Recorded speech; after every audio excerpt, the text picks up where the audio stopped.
Hey guys, Becky here, FiveTwoBaker. Welcome back. This week I'm sharing with you guys how I make these Icelandic poppies. We don't need a bunch of crazy tools. They're super simple to whip up. So hopefully you guys enjoy it. Let's get right to it.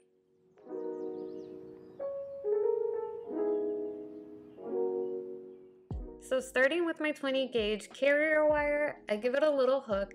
I'll dip that hook into some edible glue, wipe off the excess, and using a small chunk of gum paste, I form it into a bit of a cylinder shape and then pop it through that hook. Pinch it on the bottom towards the wire, take off any excess, and make sure it's secured on there. And then go ahead and keep forming that little cylinder shape. Mine is about 1 centimeter tall. And once I'm happy with the shape, I grab some offset tweezers and I squeeze a few little lines on top that look almost like a little star, making sure they protrude nice. Pop that off to the side to finish drying, and we'll move on to our petals. For the petals, I'm going to be using a yellow flower paste, and I'll be using my veining board because each of my petals will have a wire going through them. For this flower, I want the flower petal to start off twice as thick as what I normally want it. And this is because I'll be doing a lot of tugging and pulling, so I need all that extra flower paste to start with. The cutter I'm using, I'm not sure what it's for, but it generally looks like a poppy petal, so I'm going with it. I go ahead and pop 4 of these and then pop them onto my foam board. Once I have my 4 petals, I'm going to go ahead and wire them with a 28 gauge wire.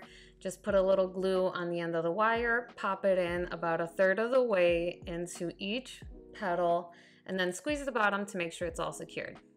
Now, because it's really warm and sticky where I'm at right now, I go ahead and dust them very nicely with a lot of cornstarch on the front and the back to make sure that when I'm tugging and pulling with my rolling ball tool, it doesn't get stuck and rip on me. Now, one by one, using a large rolling ball tool, I'm going to give it a general poppy petal shape by making it taller and just a bit wider before I go ahead and vein it. I'll be using a veining stick that I'll link down below, and I like to start off by starting at the center and rolling it out towards the ends. And then because I want it to be really crinkly, I go ahead and at different sections and give it a bit more firm of a press and roll, and then lift it and move it so that I get a lot of waves and a lot of crinkles. I do this on the front and back just so that I can get as much texture as possible. And I do like to get my ends very thin, but be careful with that because that does make it more likely to rip. Once I'm happy, I pop it on a piece of foil and just make sure that the foil is in the shape that I want it to dry up in. I go ahead and pop that off to the side and take care of the rest of my petals. Now, once my green center is dried, I go ahead and give it a bit of a dusting. This is not totally necessary, but I wasn't loving the green that it had. I wanted to darken it up a bit, so I did that with some color dust. Now, for the pollen portion, I'll be adding some edible glue to those little protruding parts at the top, and I'll be dipping it into my pollen mixture, which is half cornmeal, half yellow color dust. Go ahead, dip it, dust off any excess, and then push it off to the side for just a moment. For the stamen, I am using some peony stamens. I'll use 2 bunches because they are double-headed and cut them in half. And then I like to give them a bit of a tug just to loosen them up a bit. I don't want them to be super stiff. I go ahead and grab some floral tape and I attach it to my carrier wire, wrap it around 2 or 3 times, and then one by one I attach my little bunches of stamen, adjusting the height as I see fit.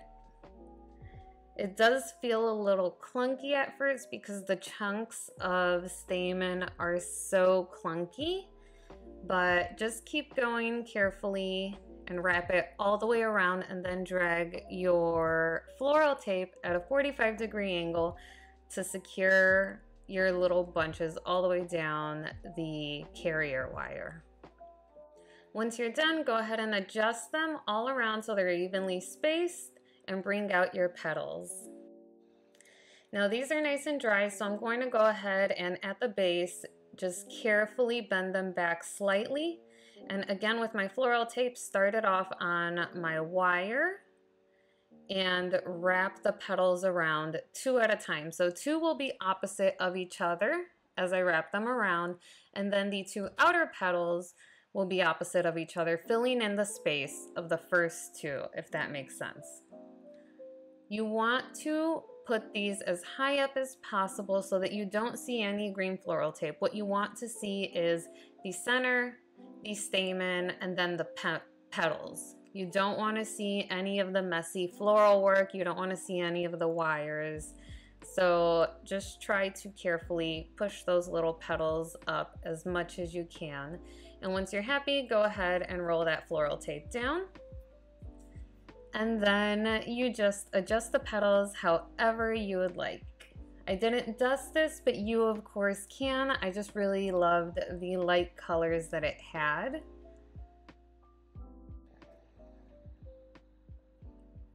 And that's it. You make as many as you like.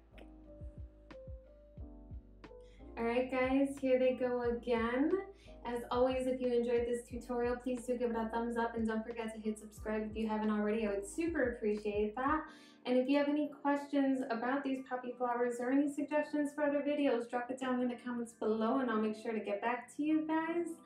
If not, I will see you guys for the next tutorial.